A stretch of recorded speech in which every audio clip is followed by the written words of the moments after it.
बस की सीट पर मेरे साथ बैठे एक अनजान आदमी ने मुझे टच किया और उतरते वक्त मेरे हाथ में एक पर्ची थमाकर चला गया। मैंने कभी सोचा नहीं था कि जिंदगी में आगे ऐसा होगा। मेरा नाम रश्मि है। मेरे बचपन में ही मेरे माता पिता मुझे छोड़कर चले गए। दुखों का पहाड़ मेरे ऊपर टूट गया। मैं घर में अकेली रह रही थी। मेरे पास कमाई का कोई भी साधन नहीं था। जैसे तैसे मैं अपना गुजारा चला रही थी। एक दिन मैं काम की तलाश में घर से बाहर निकली। सारा दिन काम तलाशने में ही निकल गया।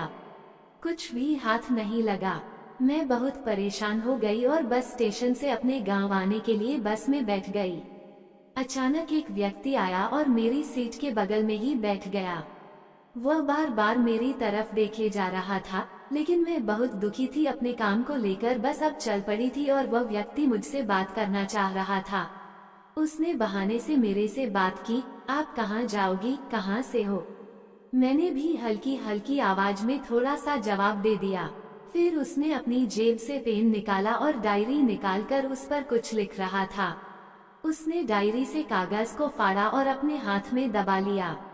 अब वो मेरे से बात नहीं कर रहा था और मैं भी अपने भविष्य की सोच में डूबी थी। शायद अब उस व्यक्ति का बस स्टैंड आने वाला था। अब उसने अपना एक हाथ मेरे कंधे पर रखा और बोला, आप बहुत अच्छे हो। मुझे बहुत अजीब सा महसूस हुआ। फिर मैंने इग्नोर कर दिया। अब जैसे ही वह व्यक्ति बस से उतरने वाला था, उसने वह कागज मुझे पकड़ा दिया और बोला, कभी जरूरत पड़े तो याद करना, जब दिल करे तब देख लेना और पढ़ लेना। मैंने भी उस पर्ची का ध्यान नहीं दिया। हाथ में तो पकड़ ली लेकिन उसे पढ़ा नहीं और ऐसे ही अपने बैग में रख दिया। अब कुछ देर बाद ही मेरा बस स्टैंड आ गया और मैं भी उतरकर अपने घर चली गई। अब ऐसे ही काम की तलाश में 3-4 महीने निकल गए, लेकिन मुझे कोई काम नहीं मिला। फिर मैंने सोचा क्यों ना मैं अपना खुद का कोई ऐसा बिजनेस शुरू करूं जिससे मुझे किसी के सामने हाथ फैलाने की जरूरत ना पड़े। एक दिन मैं बाजार जा रही थी, तभी मैंने टेलर की दुकान देखी तो दिमाग में आया, क्यों ना मैं टेलर का काम सीख लूं। फिर मैं एक टेलर की दुकान पर गई। उससे पूछा कि मुझे काम सीखना है, तो वो बोले कि 1 लाख रुपए लगेगा। 1 साल में हम आपको अच्छा काम सिखा देंगे और फिर आप अपनी दुकान खोल सकते हो। लेकिन फिर वही बात, अब मैं सोचने लगी कि मेरे पास पैसे कहाँ से आएंगे। अब मैं घर वापस आ गई और 1-2 महीने यही सोचते सोचते निकल गया कि पैसे कहाँ से आएंगे। एक दिन ऐसे ही लेटी थी कि एकदम से दिमाग में आया, उस आदमी ने मुझे पर्ची में क्या लिख के दिया था। तो मैंने जल्दी से अपना बैग खोला और उसके अंदर उसका मोबाइल नंबर लिखा था। मैंने सोचा क्यों ना मैं इस आदमी से मदद ले लूं, क्या पता वो मेरी हेल्प कर दे। उसने बोला भी था कि कभी जरूरत पड़े तो मुझे याद कर लेना। तो मैंने अपने मोबाइल से उसका नंबर डायल किया। जैसे ही उसने फोन उठाया, मेरी आवाज सुनते ही बोला, क्या आप वही बस वाली लड़की बोल रही हैं? मैं हैरान थी, उसने पता नहीं कैसे पहचान लिया। मैंने हालचाल पूछा और बोला कि आप बोल रहे थे कि अगर जरूरत पड़े तो याद करना। क्या आप मेरी मदद कर सकते हो? मुझे पैसे की जरूरत है। वो व्यक्ति बोला, हाँ बताओ कितने पैसे चाहिए। मैंने बोला 1 लाख। तो उसने फोन पर मुझे एक एड्रेस बताया और कहा, यहाँ पर आ जाना, आपको पैसे मिल जाएंगे। मैं अगली सुबह ही उस पते का पीछा करती हुई वहाँ पर पहुँच गई, जो एक होटल था। होटल के अंदर जाकर मैंने रूम नंबर पूछा और उनके कमरे तक पहुँच गई। मैंने दरवाजा खटखटाया तो अंदर से आवाज आई, आ जाओ। जैसे ही मैंने दरवाजा खोला मैं डर गई। वो व्यक्ति टेबल लगाया हुआ था, उसके ऊपर एक दारू की बोतल और 2 गिलास रखे हुए थे और हाथ मिलाते हुए उसने मुझे अपने पास बिठाया और बोला, क्या थोड़ा एंजॉय करोगी? मैंने एकदम से बोल दिया, आप ये कैसी बातें कर रहे हो, और मुझे अपनी तरफ खींचते हुए मेरे गले लगकर रोने लगा। मैंने एकदम से उसे दूर हटाया और बोला कि आप ये क्या कर रहे हो? मैं दूर जाकर बैठ गई और वह हाथ जोड़कर रोने लगा। कहने लगा, मुझे गलत ना समझे। मुझे उस पर दया आई तो मैंने पूछा, आप रो क्यों रहे हैं? उसने कोई जवाब नहीं दिया। उसने अपने तकिए के नीचे से एक लिफाफा निकाला और मुझे दे दिया और मुझे बोला, अब आप जा सकती हो। मैंने जल्दी से लिफाफा उठाया और कमरे के बाहर निकल गई और बस पकड़कर मैं अपने घर आ गई। अब घर आकर मैंने उस लिफाफे को खोला। उसके अंदर 2 लाख थे। फिर मैंने दोबारा उस व्यक्ति को फोन किया और बोला, मैंने तो 1 लाख रुपए मांगे थे लेकिन आपने तो 2 लाख दे दिए। वो व्यक्ति बोला, कोई बात नहीं, 1 लाख मैंने तुम्हारे खर्च के लिए दिए हैं, आप अपना काम सीखो और मजे करो। फिर मैंने अपना काम सीखना शुरू कर दिया और 1 साल बीत गया। मैं अच्छे से लेडीज टेलर का काम भी सीख गई थी, लेकिन अब मेरे पास पैसे नहीं थे कि मैं एक दुकान खोलूं। फिर मैंने डरते डरते उस व्यक्ति को फोन मिलाया कि मुझे दुकान खोलनी है, 1 लाख रुपए की और जरूरत है। तो वह व्यक्ति मुझे एक एड्रेस देता है और बोलता है यहाँ पर आ जाओ। लेकिन अब की बार एड्रेस अलग था। मैं दिए हुए एड्रेस पर पहुंची। फिर मैंने उसके रूम का दरवाजा खोला। सामने देख रही हूँ वैसे ही एक बोतल दारू की और 2 गिलास टेबल पर सजाए हुए बैठे बैठा है। वो व्यक्ति बोला, आओ इधर आओ, मेरे पास बैठो। मैंने बोला, नहीं मैं यही ठीक हूँ। फिर वो व्यक्ति बोला, अरे घबराओ मत, मेरे पास आओ। मैं डरते डरते उसके बगल में बैठ गई। उसने मेरा हाथ पकड़ा और मेरे को अपनी तरफ खींचा। फिर से मेरे गले से चिपक कर रोने लगा। मुझे कसकर पकड़ लिया। मुझे बहुत अजीब सा लग रहा था। मैंने धीरे से हाथ छुड़वाते हुए उससे दूर हो गई और साइड में बैठ गई। फिर अचानक वह बहुत जोर जोर से रोने लगा। मैंने बोला, आप ऐसा क्यों करते हो? वह बोला, अब तो बस तुम ही मेरी जिंदगी बना सकती हो, आप ऐसी बातें क्यों कर रहे हो, मुझे अच्छा नहीं लगता। वो व्यक्ति अजीब अजीब सी हरकतें कर रहा था।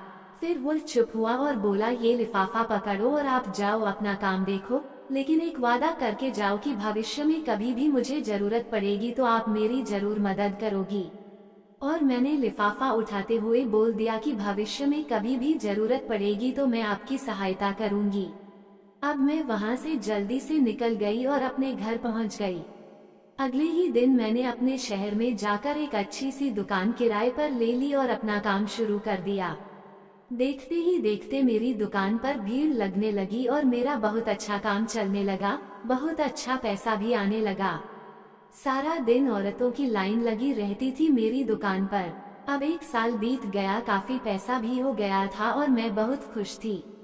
काफी समय से मेरी शादी पैसों के कारण रुकी हुई थी। बस अब कुछ दिनों में मेरी शादी मेरे मंगेतर से होने वाली थी। एक दिन अचानक उस व्यक्ति का फोन आया और बोला कि मुझे आपकी जरूरत है, अब की बार मैं खुद आपसे मिलने आऊंगा। तो मैंने बहुत ही खुशी से उसे बोला कि हाँ आप आ जाओ।